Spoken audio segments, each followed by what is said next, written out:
Bienvenidos a Vértice Internacional, soy Rina Musali y me da muchísimo gusto saludarlos en esta ocasión especial. Nuestro programa cumple 9 años de estar al aire. Hemos compartido con ustedes a lo largo de todos estos años 436 programas y más de 1000 entrevistas especializadas en asuntos internacionales.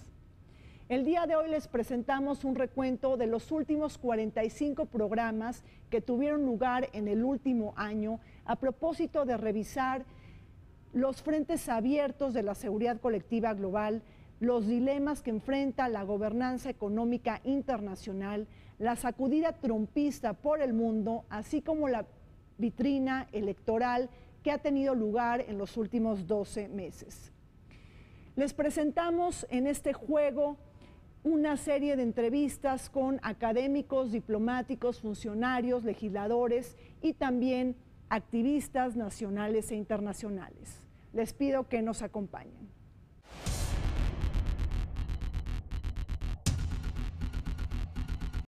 La seguridad colectiva global siempre ha sido un tema toral para Vértice Internacional, una consigna vinculada a los juegos geopolíticos globales y a la serie de transacciones que se dan entre potencias centrales y regionales para mantener la gobernanza. En este contexto, Vértice Internacional puso su atención en el último año en la celebración de la cumbre extraordinaria de la OTAN, que fue el primer viaje al exterior de Donald Trump, y a la cumbre del G7 en Italia.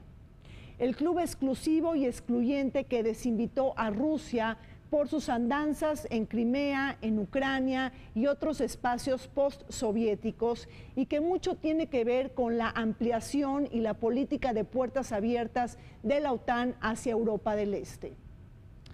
En este contexto, no olvidemos que Rusia no solamente es el único actor que amenaza la seguridad colectiva a nivel occidental, sino también hay una serie de amenazas de actores estatales y no estatales, e incluso el carácter mutante e impredecible de Donald Trump ha fisurado la seguridad euroatlántica.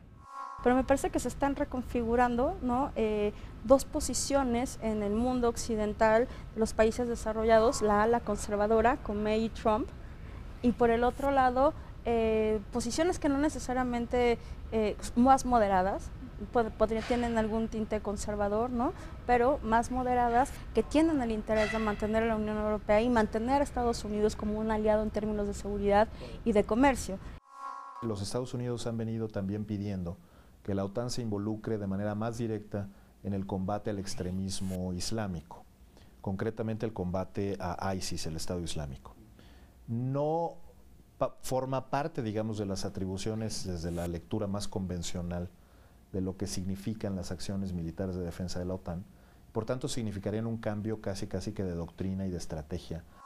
La noción de seguridad colectiva se ha ampliado muchísimo. No solamente tiene que ver ya con posibilidades de defensa militar, que es como se creó originalmente en abril de 1949 la OTAN, sino que ahora hay muchísimos otros aspectos que implican, muy brevemente, pues el gran riesgo de ciberataques, la posibilidad de que se puede paralizar a un país con un ataque cibernético de una manera en que hasta hace unos 15 años solo podía ser con una intervención militar, aparte de los problemas del terrorismo.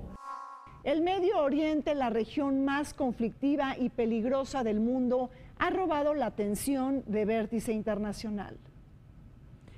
El año 2017 fue testigo del cumplimiento de los 70 años de la partición de Palestina, aquel plan de la ONU que ha suscitado innumerables enfrentamientos entre árabes y judíos y al complejo conflicto palestino-israelí, que ahora cuenta con la divisa de la reconciliación entre Hamas y Fatah. La región ha visto desfundar el legado de Barack Obama con el descrédito trumpista del programa nuclear iraní y el empoderamiento de las relaciones con Arabia Saudita. Bajo el signo de las turbulencias, el mundo también enfrenta la crisis política en Líbano ante la renuncia y luego revocación del primer ministro Saad Hariri. Una región entrecruzada por los entuertos en Siria, la guerra en Yemen, las rivalidades geopolíticas entre Riad y Teherán, las fricciones entre Irán e Israel, la amenaza del Estado Islámico, el relevo generacional que transforma la piel de la monarquía saudita, así como la aspiración independiente del Kurdistán iraquí. Con los judíos nosotros no tenemos ningún problema. Todos vivíamos antes de la declaración de Balfour y antes de la fundación del movimiento sionista como palestinos. Nadie hablaba de judío, cristiano, musulmano. Esto no existía en Palestina hasta que el surgimiento del movimiento sionista internacional en 1890. Hay que decir que ha sido una tremenda injusticia histórica contra el pueblo palestino por parte del gobierno de Gran Bretaña de esa época, en donde le ofrece, siendo la potencia mandataria de Palestina, le ofrece a los judíos un hogar en Palestina. Con la gran farsa, no digamos mito, porque eso implica algo positivo, de que era una tierra sin pueblo para un pueblo sin tierra. En efecto, se va a ver este proyecto como un proyecto colonizador, o bien como algunos hoy dicen de limpieza étnica o de discriminación. Yo creo que el tema es que, de hecho, la idea de una soberanía política judía en Palestina la rastrearía, casi le diría, al inicio de los derechos políticos, jurídicos que reciben los judíos en Europa y cuando les son quitados estos derechos. 70 años del plan de partición de las Naciones Unidas, 100 años de la declaración de Balfour. Todas estas decisiones, resoluciones han estipulado de una manera muy clara el derecho del pueblo judío de volver a su tierra ancestral y al mismo tiempo respetar y no perjudicar los derechos de los otros. Lo que seguimos anhelando y luchando es por la paz, para tener paz con los palestinos y con los otros vecinos. Después, a partir de los años 70, hay que recordar que Líbano sufre de las consecuencias de la región, ¿no? Entonces hay que recordar que en los años 70, cuando Jordania expulsa a los palestinos y también por las guerras que hubo en Israel, y hay un gran número de refugiados palestinos, que algunos llegan a Líbano, y después cuando Jordania en aquel septiembre negro en 1970 expulsa a los palestinos a la OLP, varios, incluso hay que recordar que Arafat se establece en Líbano, se establece en el norte de Líbano, y ahí también cambia la demografía de Líbano. Quizá lo que sería más novedoso en la acción del nuevo presidente de Estados Unidos respecto a Medio Oriente es la complacencia definitiva, decidida, abierta con Israel, generando también situaciones que agravan lo ya existente. No se diga por las políticas de Israel y de Estados Unidos, que abiertamente, sobre todo desde Donald Trump, abiertamente ya se han acercado a los países árabes del Golfo con el objetivo claro de hacer de Irán el principal responsable de todos los problemas que aquejan a la región, empezando por el terrorismo. El miedo a un apocalipsis global también se desató con las tensiones generadas entre Estados Unidos y Corea del Norte. La furia y fuego que prometió Donald Trump frente a la actitud beligerante de Pyongyang. No olvidemos que en el marco de la carrera armamentista de Asia del Norte se han efectuado 6 ensayos nucleares de Pyongyang, ejercicios navales conjuntos de Estados Unidos con Corea del Sur y Japón, así como el despliegue del escudo antimisiles THAAD al que China se opone de manera tajante.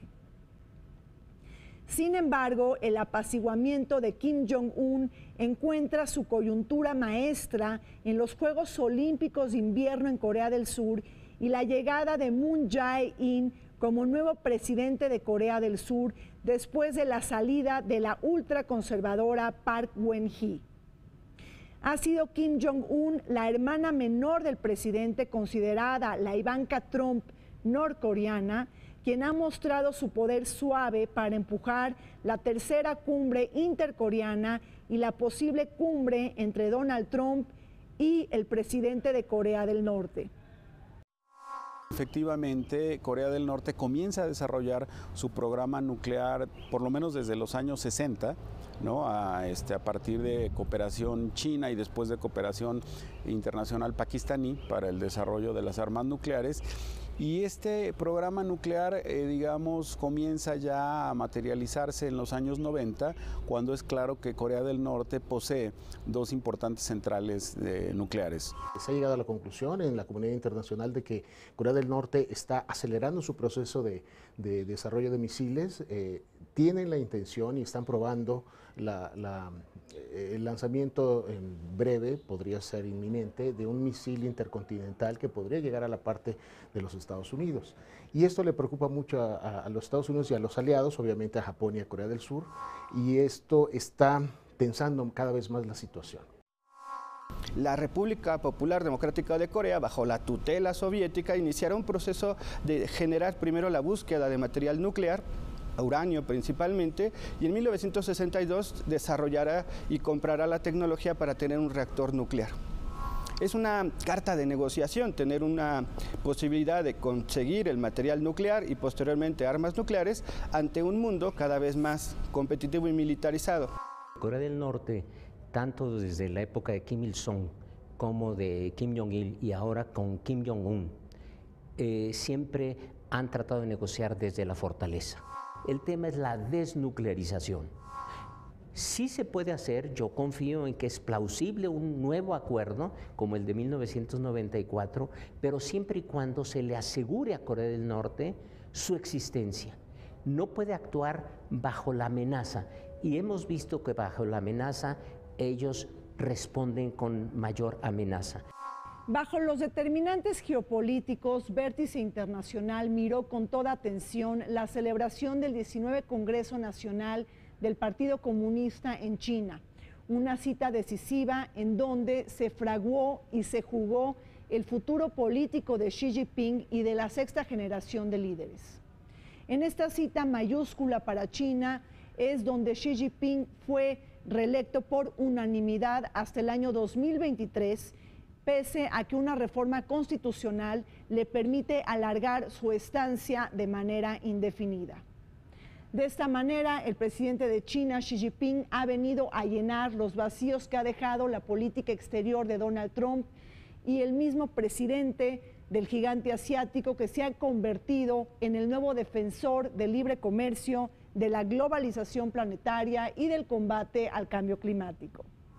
La situación en Estados Unidos, el desprestigio del gobierno de Estados Unidos, la retracción de la primera potencia del mundo desde el punto de vista comercial, la pérdida de prestigio, etcétera, que observamos, coloca de nuevo al liderazgo chino en una posición muy privilegiada. En este momento, digamos, uno habla, bueno, de las dos potencias, pero en términos de políticos, quien tiene una política de apertura, quien es un líder confiable, un líder que mantiene la palabra, que es moderado, que está comprometido con la paz del mundo. Estamos viviendo una nueva China, ¿no?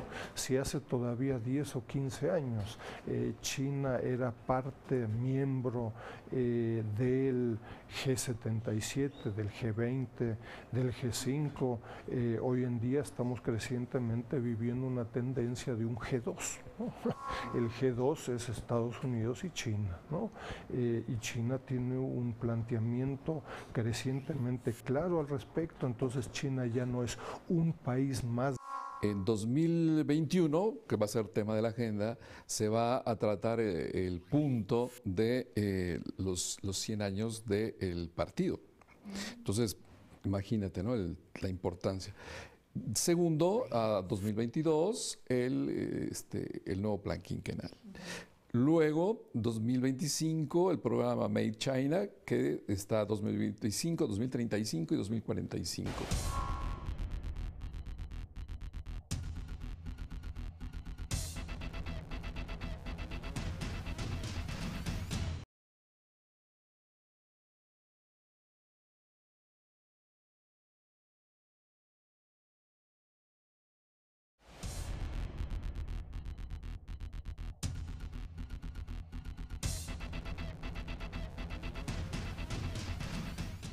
La sacudida trumpista por el mundo ha sido antecedida por la figura del Brexit, es decir, la cita decisiva que selló el divorcio del Reino Unido de la Unión Europea.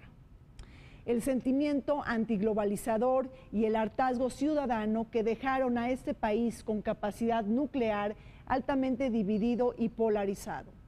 Las grietas que se dejaron sentir entre elegir a un Brexit duro o suave y la posición de menor liderazgo de la primera ministra Theresa May al haber convocado a elecciones adelantadas o anticipadas que la hicieron perder la mayoría en el Congreso. Y es que los temas contenciosos alrededor del Brexit son muchos: cuestiones de seguridad, de libre comercio, de los derechos de los ciudadanos, pero también los choques y las fricciones entre la República de Irlanda e Irlanda del Norte. Uno de los temas es el tema de seguridad, mientras la Unión Europea apuesta cada vez con más intensidad en la idea de un ejército europeo, esta política europea de defensa que se va consolidando también frente a la amenaza y las posiciones de Donald Trump, y quien fue por mucho tiempo el fiel de la balanza, ¿no? O que fue el país bisagra entre Europa y Estados Unidos, el Reino Unido. Ya no tiene voz ni voto Reino Unido, no puede tomar decisiones sobre la Unión Europea, digamos que van a tener que permanecer calladitos, no tiene ya ningún peso, ningún poder, y se obligan evidentemente a respetar todo lo que salga de las tomas de decisiones que pasen de aquí hasta la salida del Reino Unido. La Unión Europea ha mantenido prácticamente todo lo que eran sus líneas rojas. Una, que los comunitarios que llegasen al Reino Unido durante este periodo siguiesen teniendo los mismos derechos que tenían el anterior, que el Reino Unido no puede modificar las normas frente a países terceros durante este periodo, pero sin embargo no puede participar en la elaboración de estas normas. Es decir, que de alguna manera se ha creado una situación absolutamente dramática para las propuestas del Reino Unido. En este acuerdo, en este primer acuerdo, también subyace una preocupación muy importante, que es la cooperación en materia de defensa y de seguridad. Entonces, el proceso de negociación, como tú bien lo planteaste en la pregunta introductoria, ha ganado un poco de aire fresco, ¿no? en ampliar el proceso de salida. La presidencia disruptiva de Donald Trump y el repliegue de Estados Unidos por el mundo ha sido una mirada constante de vértice internacional. La política nacionalista, nativista y proteccionista de la Casa Blanca, que consiguió la salida de Estados Unidos del TPP, el abandono también del histórico Acuerdo de París para combatir el cambio climático, la despedida de la UNESCO y del Pacto Migratorio Mundial, así como la securitización de las relaciones con México y el endurecimiento de su política con Cuba. No pasemos por alto el terremoto ocasionado con el mundo árabe cuando Estados Unidos decidió trasladar su embajada hacia Jerusalén y el recorte del 40% a las contribuciones de Naciones Unidas. Sin embargo, a sus desatinos en la escena internacional le siguieron su primera victoria legislativa en casa, la aprobación de la reforma fiscal que le prepara el terreno hacia las elecciones intermedias del 2018 y que hicieron temblar, por cierto, a las arcas mexicanas y a nuestro entramado tributario, perdiendo incentivos de competitividad. Creo que ha sido una presidencia muy disruptiva en muchos ámbitos a nivel internacional. Creo que sus relaciones con otros países se han complicado, su retiro, por ejemplo, del Acuerdo de París, la cancelación del TPP, de Estados Unidos en el TPP, su intento, como sabemos, repetido de acabar con el Telecán en la relación comercial de México, Estados Unidos y Canadá. Todo eso sin duda ha tenido repercusiones a nivel internacional. En algunas de ellas ha sido más exitoso que otras. Estados Unidos tiene actualmente una deuda de 20 trillones americanos, 20 billones americanos. Tiene un coeficiente de deuda a PIB del orden del 77%. Bueno, el déficit,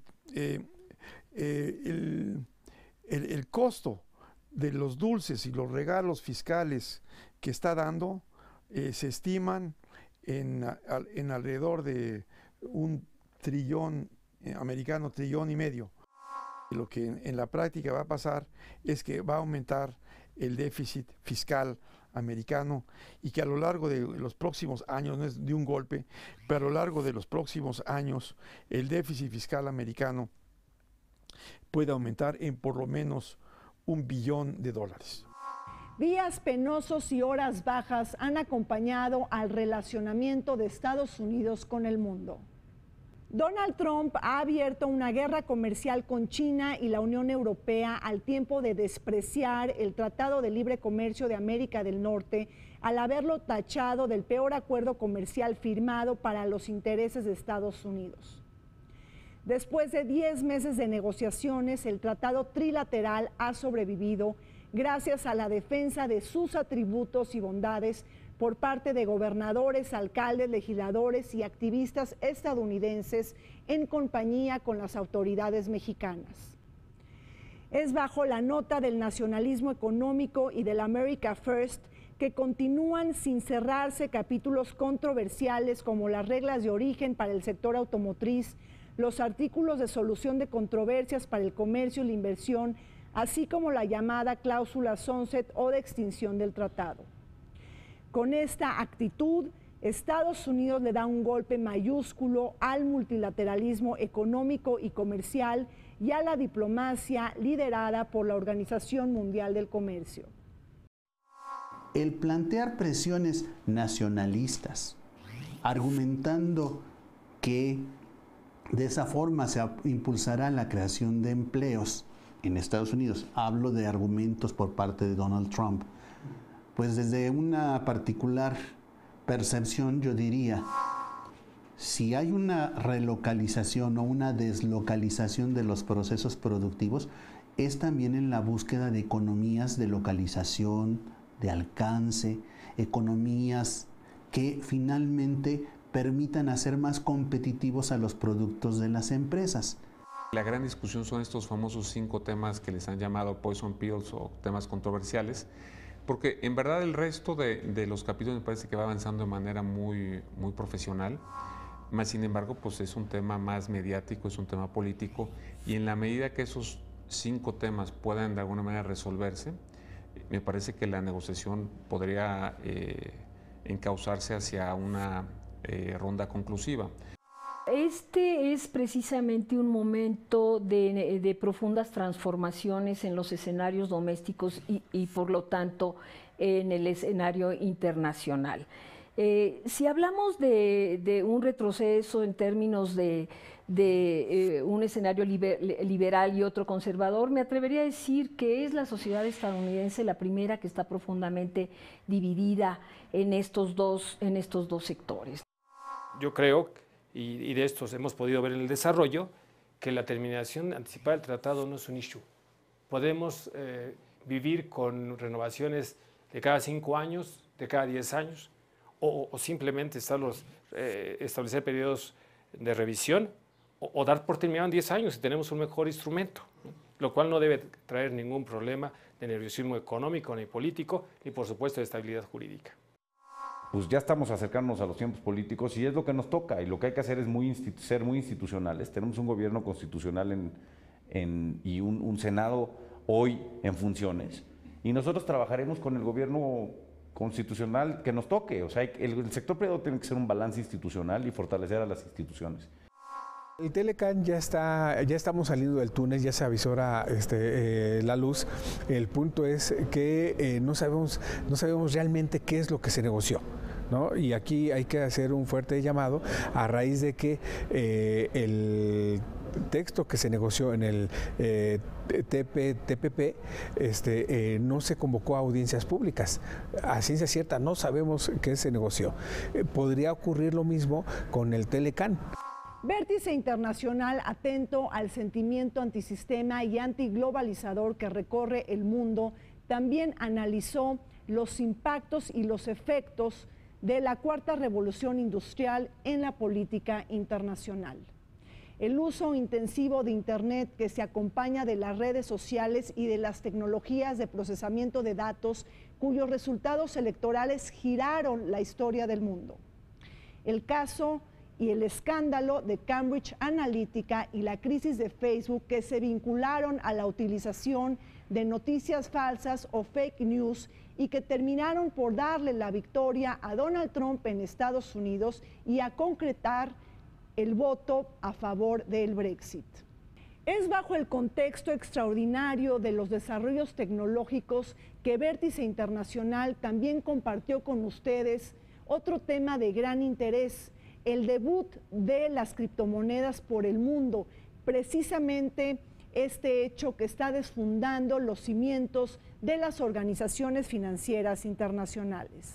Las noticias falsas o fake news son aquellas que son creadas con el fin de engañar al público y crear una corriente de opinión en determinado sentido. Es importante señalar que las noticias falsas no es un problema nuevo, de hecho ya se ha venido presentando tanto en los medios tradicionales a lo largo de los años. Sin embargo, actualmente las redes sociales han amplificado su difusión y esto ha tenido un impacto negativo en las distintas sociedades alrededor del mundo debido a que crea una fragmentación, especialmente en el sentido de político-electoral. Tu dirección IP, que es la tablet, el teléfono, la computadora. Esa es una huella digital, por decirlo de alguna manera, que te identifica, ¿no? Y que va ligado con tu nombre, con tu apellido, con la edad, con el sexo, con tus preferencias electorales, con tu estado civil, tu estado de salud. Nuestra legislación en protección de datos personales cubre ese tipo de datos. E incluso se hace una clasificación respecto a datos sensibles y se señala precisamente que si el dato es sensible se requiere de mayor seguridad. El caso de Cambridge Analytica obtuvo la información de alguien, un académico, que supuestamente para finalidades académicas había sacado perfiles de 300.000 personas de Estados Unidos y Facebook dejó que el académico Alexander Kogan pudiera, sin muchas limitaciones, vender esta información en Cambridge Analytica. Yo creo que son cosas completamente nuevas que no hemos visto y que estamos todavía empezando a entender qué es lo que pasa, ¿no? ¿Qué es lo que pasa cuando de repente tienes una divisa digital que no está emitida por un gobierno? Esto no es algo nuevo. Hoy por hoy no nada más tenemos monedas, tenemos contratos inteligentes, sistemas ya completos que están desarrollados sobre una serie de contratos inteligentes y sistemas. Si se aplica a sistemas, por ejemplo, recaudatorios, podríamos llegar a tener una eficiencia en un sistema fiscal sin precedentes. Sí hay que regularlo en cierta forma, pero cuando pase al mundo presencial o al mundo físico. Al momento de que está en el mundo virtual, dejarlo de esa forma. Que sea regulado por los usos y costumbres que se están dando a nivel internacional.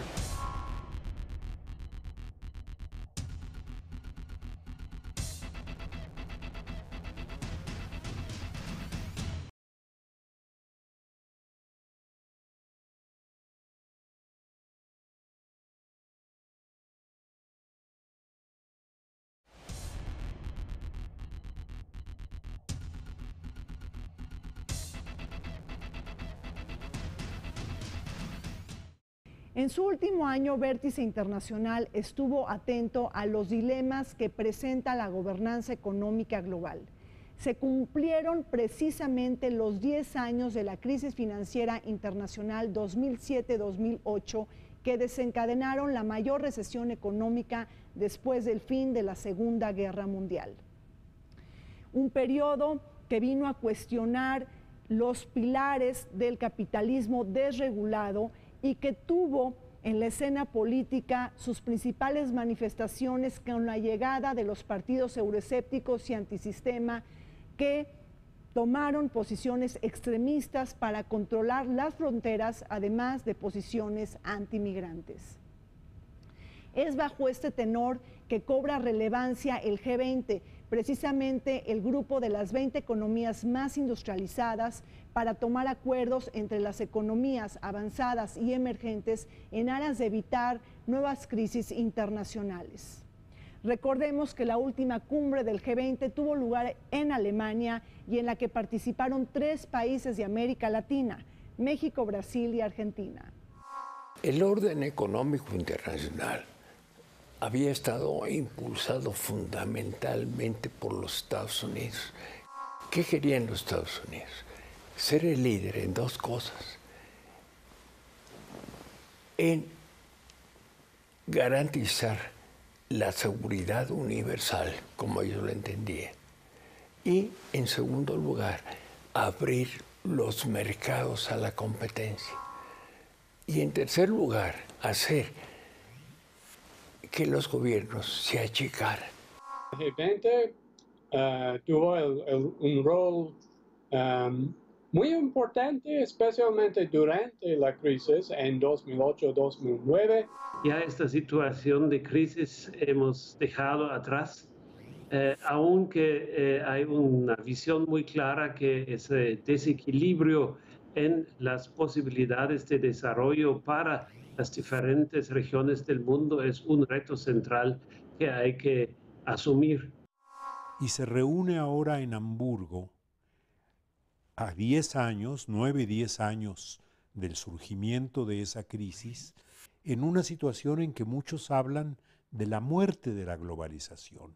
Por ejemplo, en el caso de Hangzhou, China, fue como Xi Jinping se estaba esforzando por hacer un planteamiento de la construcción de un mundo un tanto más multilateral, un mundo que tuviera varios centros, un mundo en el que las potencias emergentes tuvieran un papel mucho más protagónico, por ejemplo, en el interior de las instituciones que hoy dominan la economía mundial, como son el Fondo Monetario Internacional y el Banco Mundial. China acaba de obtener, junto con Rusia, una modificación de las reglas de gobernabilidad de ambas instituciones. El G20 ha ampliado su gama de intereses para incluir otros desafíos globales que amenazan al planeta. Avanzar en la aplicación de la Agenda 2030 para el desarrollo sostenible e implementar los compromisos alcanzados del Acuerdo de París para combatir el cambio climático.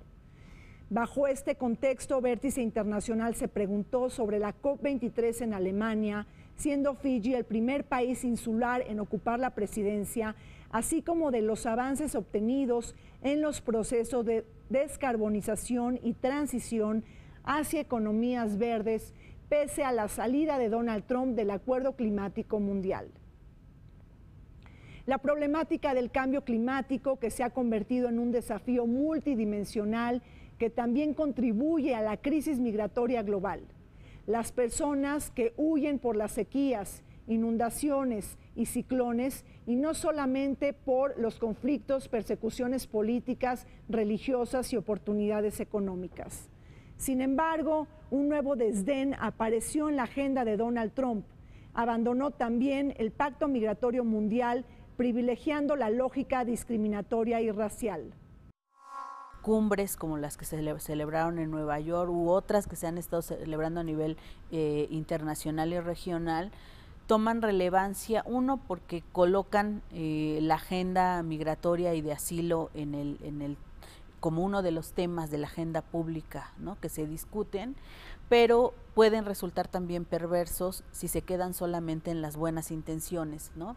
Y en particular en el tema de migración y refugiados, Trump ha sido muy enfático y muy claro en los hechos de que su visión es otra. Él ha negado sistemáticamente el valor que tienen los migrantes para Estados Unidos, ha negado que Estados Unidos tiene una obligación firmada en tratados internacionales de respetar el derecho de refugio y los derechos humanos, ha restringido el número de visas y de permisos para recibir refugiados de Siria y de otras partes del mundo. El costo de la salida de los Estados Unidos sería más o menos de 0.3 kelvins sobre la meta de temperatura, de que no suba arriba de 2 kelvins la temperatura global. Estados Unidos es el principal, el contribuyente número 1 y el deudor número 1 de Naciones Unidas, ¿no? El sistema de Naciones Unidas. Ha ido recortando, sacó unas tijerotas y recortó a los programas humanitarios, ¿no? Otra vez, creo que ahí el factor Donald Trump, de lo negativo a lo positivo es que varios gobiernos europeos, Noruega, sobre todo Suecia, Finlandia y Dinamarca, formaron un cochinito, una bolsa conjunta para tratar de poner el dinero que faltaba del que Estados Unidos iba a retirar de algunos proyectos, como por ejemplo el proyecto de Hábitat de Naciones Unidas. Como tú recordarás, el Acuerdo de París se negoció con la presión del tiempo, hubo varios asuntos que no se pudieron finalizar en París y en este momento la negociación está enfocada precisamente a la definición de esas reglas que no fue posible finalizar en el contexto de París. No es una ocurrencia, obedece mucho a lo que sería la agenda republicana más conservadora de ese país. El espíritu de París está vivo, lo retomamos y queremos incluso ampliarlo, que no sean ya nada más las partes, es lo que dice Vigi, sino que participe la sociedad civil y la sociedad en general de todo el planeta. Mira, esto no es un tema político, no es un tema de que tú lo firmes y bueno, se detiene el cambio climático porque hoy no quiero estar en esta convención, en este acuerdo. El cambio climático se ha convertido en una cuestión de seguridad nacional. Siguiendo el curso económico internacional, no podemos esquivar la transición de la era del Atlántico hacia el Pacífico. Un mensaje que nos recuerda a la cumbre de los países BRICS que tuvo lugar en China. Aunque estos países se han desinflado económicamente, Beijing busca elevar su nivel de ambición para articular un BRICS Plus, tratando de incluir a México, Pakistán y Sri Lanka. El gigante asiático que pretende desarrollar una gobernanza económica alternativa a aquella institucionalizada por el Fondo Monetario Internacional y el Banco Mundial, y a reafirmar su presencia en la aldea global a través de la nueva ruta de la seda que busca conectar a países de Asia, Europa y África. Precisamente hoy se abren nuevas arterias al comercio internacional, no solo por la voluntad política que pueda tener China, sino porque el deshielo progresivo ocasionado por el cambio climático está generando una nueva ecuación del poder. Tan solo veamos lo que está sucediendo en el Ártico, territorios extremos e inhóspitos que podrán ser transitables y aptos para la vida humana.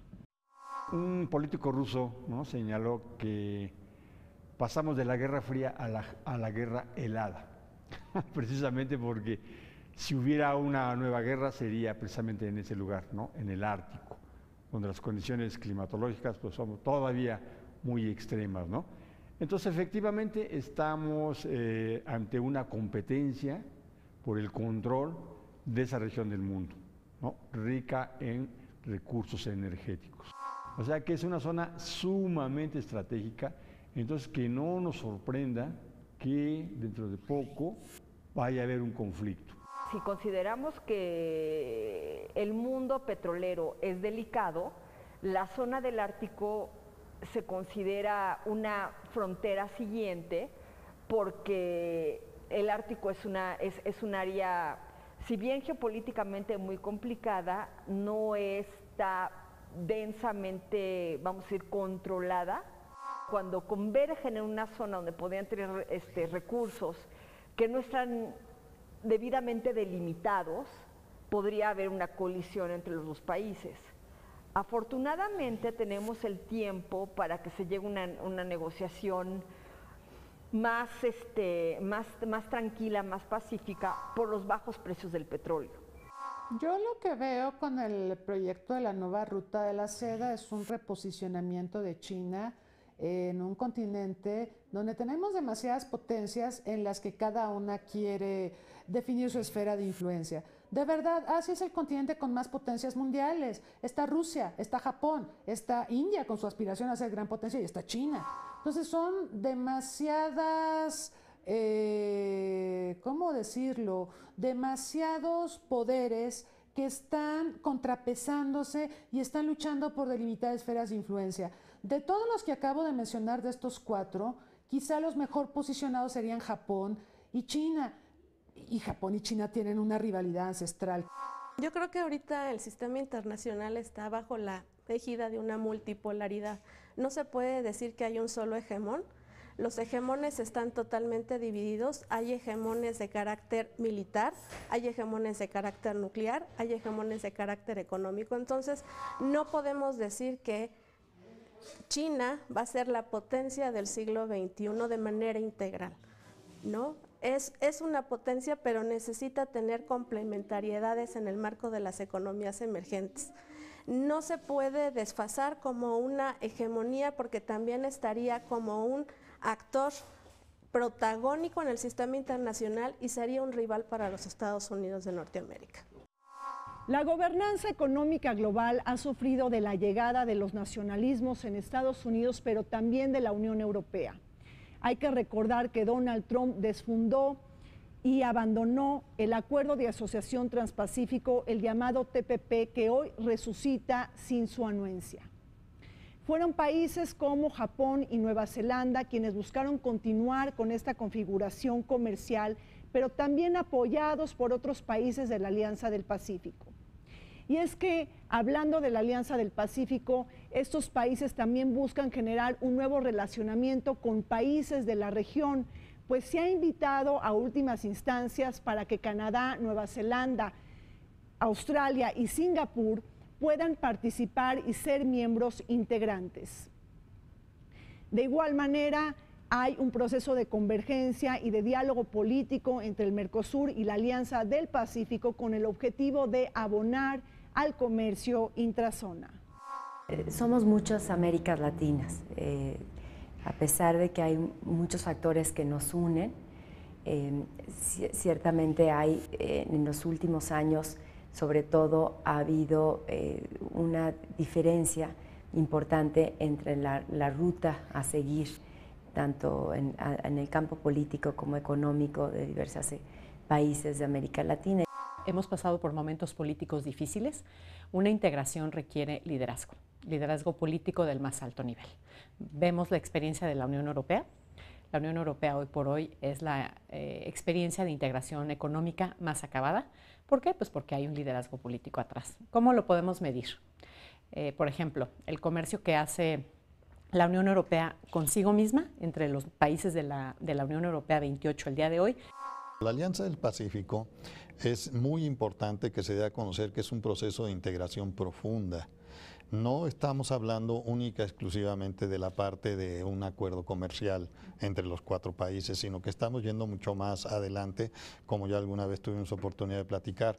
Nosotros basamos la estrategia de la Alianza del Pacífico en las 4 libertades que fueron las que al origen de la Unión Europea hace más de 50 años fueron lo que lanzó la visión de integración profunda.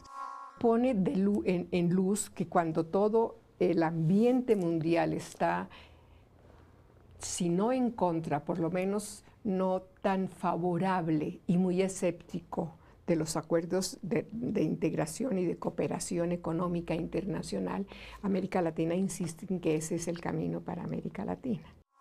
Ese deseo de revivir a toda costa el TTP es porque nos enamoramos de esos megaproyectos, ¿no? Y eso es el triunfo total del libre comercio y del liberalismo económico y de todas estas cosas, ¿verdad? Ya llegamos al pináculo de la liberalización de la economía, de la modernidad.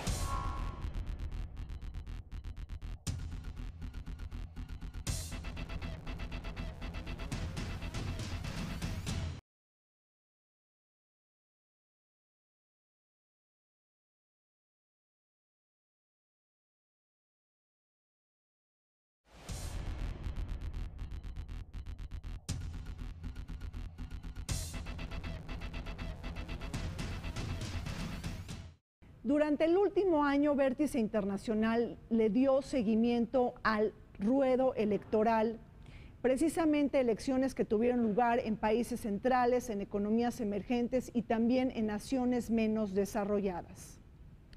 Comicios en Alemania, en Francia, en Países Bajos, en Japón, en Rusia y también en algunas naciones de América Latina. Sin embargo, Vértice Internacional puso especial atención del regreso de Rusia a la escena internacional bajo el liderazgo de Vladimir Putin, el presidente que consiguió una nueva reelección para quedar y alargar su estancia en el poder hasta el año 2024. Este es un mensaje difícil de digerir para Occidente por las relaciones conflictivas entre Rusia y Estados Unidos, pero también porque ha habido reclamos hacia el Kremlin de una supuesta injerencia en las elecciones de la Unión Americana, de Alemania, de Países Bajos y sobre todo también del Brexit y del referéndum independentista en Cataluña. Si ha intervenido o no ha intervenido en las elecciones de otros países, en los procesos, ya hay pruebas de que sí lo hizo en el caso de Estados Unidos. No Putin, pero sí Rusia o ciudadanos rusos que pueden ser del origen que sea, pueden ser de cualquier etnia, religión. Al final, las revoluciones de colores fue eso, fue ingerir en los procesos políticos, electorales, o sea, cuando fue en Serbia en su momento, cuando fue en Georgia, cuando fue en Ucrania, eso fue. Y el común denominador aquí es conciliar, o sea, como la gran Rusia. El mismo Vladimir Putin, Eduardo, una vez dijo, ¿no?, la desaparición de la Unión Soviética es la desgracia geopolítica más grande del siglo XX. Así lo catalogó Putin, ¿no? Lo que más influyó en el devenir histórico del mundo. Se cayó la Unión Soviética, un imperio de 22 millones de kilómetros cuadrados, de 12 usos horarios, con 240 millones de habitantes, como tú señalas, 15 repúblicas, ¿no? Y además una serie de repúblicas autónomas en Rusia. Todo eso desapareció. ¿Qué es lo que hace Rusia muy importante? El poderío militar y su posición geográfica, ¿no? Es un país euroasiático que tiene una posición para efectos geopolíticos fundamental, ¿no? Y esto lo ha sabido explotar Yeltsin, y esto lo ha sabido vender, y por ahí tenemos a Rusia ahora otra vez a ese nivel de poder, ¿no? Y posteriormente vamos a empezar a ver una Rusia que cada vez va a necesitar reposicionamiento estratégico militar y que, digamos, se hace o se cumple de una manera mucho más efectiva a partir del último discurso que lleva a cabo el presidente Putin el 1 de marzo, donde ya muestra una capacidad militar nuclear de primer orden con sistemas de armas hipersónicas que, de acuerdo a los análisis que se han mencionado los últimos días, tiene ya la capacidad para sobrepasar cualquier sistema de defensa antimisiles, ¿no? El juicio de las urnas también llegó a América Latina. Las elecciones celebradas en Chile que remarcaron el regreso de Sebastián Piñera al Palacio de la Moneda en medio de una sociedad fatigada y distanciada de los principales partidos políticos. El electorado le dio una calificación de impopularidad muy alta a Michelle Bachelet, pese a haber emprendido una serie de reformas de gran calado, como la reforma educativa, tributaria, laboral y electoral, y además de colocar a Beatriz Sánchez del Frente Amplio en la tercera posición nacional.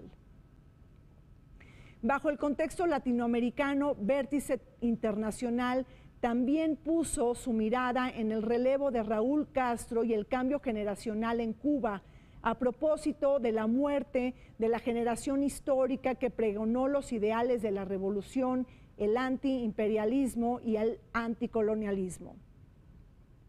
El cambio de estafeta hacia Miguel Díaz-Canel, el primer presidente en más de 50 años que termina con la dinastía Castro, pese a que haya realizado su carrera política dentro de las filas sistémicas del Partido Comunista. Existe un relevo generacional. Este cambio de la llamada generación histórica, aquellos que pelearon en la Sierra Maestra, Fidel Castro, Raúl Castro, Camilo Cienfuegos, Machado Ventura. Sin embargo, pues simplemente siguen siendo las mismas personas, los mismos miembros del Partido Comunista. ¿Qué sucede? Que ahora Raúl Castro deja el cargo 2018 y sin embargo él dice que va a estar hasta 2020, 2021 siendo el consejero, la figura más importante de esta Asamblea General. Eso quiere decir que él deja la presidencia pero no deja el poder y que incluso va a cumplir los 90 años en el poder. Que Cuba ya estaba viviendo un proceso transicional, complejo, lento, a veces poco perceptible, pero ahí se estaba dando. Creo, sin embargo, que se ha dado de una manera accidentada por una razón, porque había una disputa de qué modelo de transición, y yo creo que esto bloqueó durante mucho tiempo las posibilidades transicionales. Y la disputa era básicamente entre el modelo que traía en la cabeza Fidel y el modelo que traía en la cabeza Raúl. Chile se vea, como lo han mencionado muchos sociólogos y economistas regionales latinoamericanos, una modernidad de escaparate, que ciertamente tiene muchas mercancías suntuosas de otros países, Estados Unidos, Europa. Tú vas a Chile y encuentras mercancías de lujo que ni siquiera en México encuentras. Son muy caras, pero su economía, su base económica, su producción no está a la par de eso.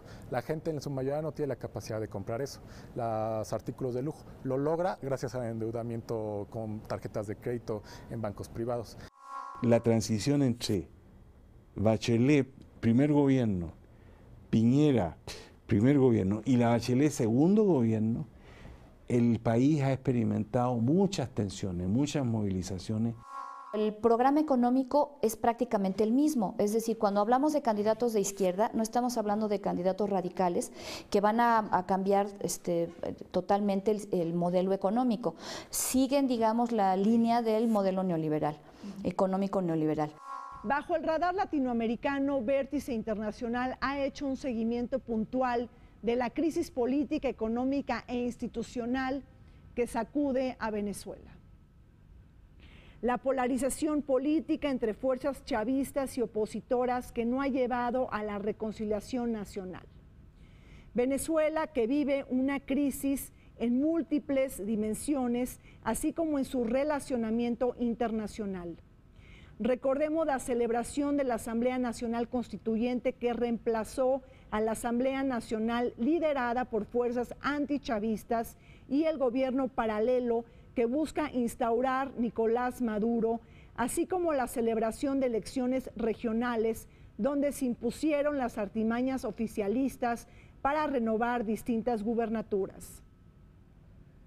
En este escenario surge la nueva camada de sanciones económicas impuestas por Donald Trump sobre Caracas y el Grupo de Lima, quienes demandan terminar con el acoso de opositores, presos políticos y habilitar la independencia de poderes. Bueno, Venezuela es un país que avanza aceleradamente al establecimiento de un régimen autoritario. Y no es nuevo. Me llama mucho la atención que muchos semidefensores de los regímenes populistas en América Latina digan que esta deriva autoritaria empieza con Maduro, cuando en realidad comenzó con Hugo Chávez, cuando el sistema electoral empezó a ser tergiversado y corrompido, con un sistema en donde la Comisión Nacional de Elecciones perdió cualquier tipo de autonomía y se volvió dependiente del Poder Ejecutivo en Venezuela. El Estado, en el fondo, ha dejado de funcionar, salvo la rama ejecutiva, a través de la presidencia. En lo económico tenemos una crisis de destrucción del sistema nacional. Para dar unos parámetros, en los últimos 3 años, cada año el PIB ha caído un 10-11%, y eso es más de lo que cayó la economía de Estados Unidos en la Gran Depresión de 28-33. El problema económico es un país en el que depende completamente de la venta de su petróleo y que forzosamente tiene que cambiar de matriz económica. Tiene que empezar a industrializar, tiene que empezar a producir lo que ellos por lo menos consumen para salir un poco de esta crisis tan fuerte que tiene. Tomando en cuenta las problemáticas que existen, en mi opinión yo consideraría más factible si se busca establecer algún tipo de juicio contra el chavismo en Venezuela contra Nicolás Maduro, manejarse desde una perspectiva de la Carta Democrática Interamericana. Y bueno, yo no sería de la idea de que ante la opción de que la élite, el gobierno madurista, no es afín al resto de los países latinoamericanos, ver la posibilidad que ya se ha planteado de suspender a Venezuela de sus derechos ante la Organización de Estados Americanos. Vértice Internacional también ha puesto su mirada en el panorama político en Brasil. Esta presidencia de Michel Temer, que ha sido muy impopular y que tampoco se puede sacudir de los escándalos de corrupción, un presidente que no llegó por el juicio de las urnas. Frente a la imposición de una agenda conservadora y de recortes presupuestarios, tomemos en cuenta que Brasil celebra elecciones presidenciales en este año 2018 y en donde Lula da Silva no podrá competir. En este escenario político destaca un liderazgo importante, Jair Bolsonaro, conocido como el Trump brasileño por sus declaraciones machistas, sexistas y autoritarias.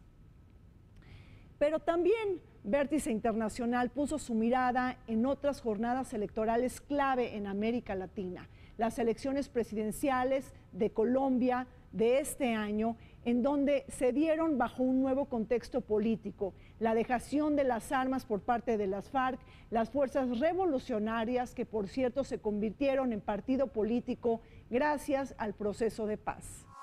Yo creo que las cosas están pasando no de manera espinosa, ¿sí? Sabemos muy bien que las FARC están cumpliendo, por ejemplo, en la entrega del armamento, ¿sí?, de manera puntual. Y eso era uno de los temas más espinosito a la hora de la negociación.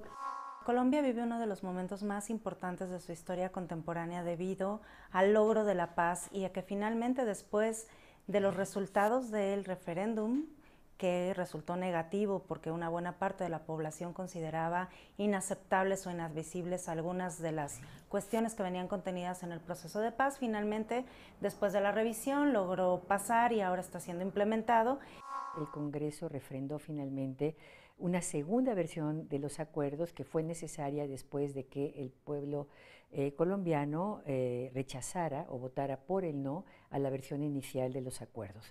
Hubo algunas modificaciones dentro de estos acuerdos, principalmente tenían mucho que ver con los términos para la reincorporación política de las FARC, porque hay una parte importante de la población que considera que esta participación o reintegración pudiera venir con tintes de impunidad.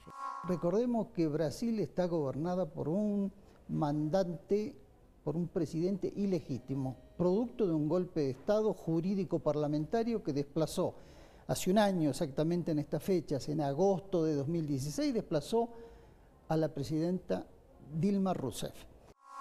Además de la legitimidad, las cuestiones políticas, está la crisis económica cada vez más fuerte y eso se vinculan esas dos crisis, obviamente, ¿no?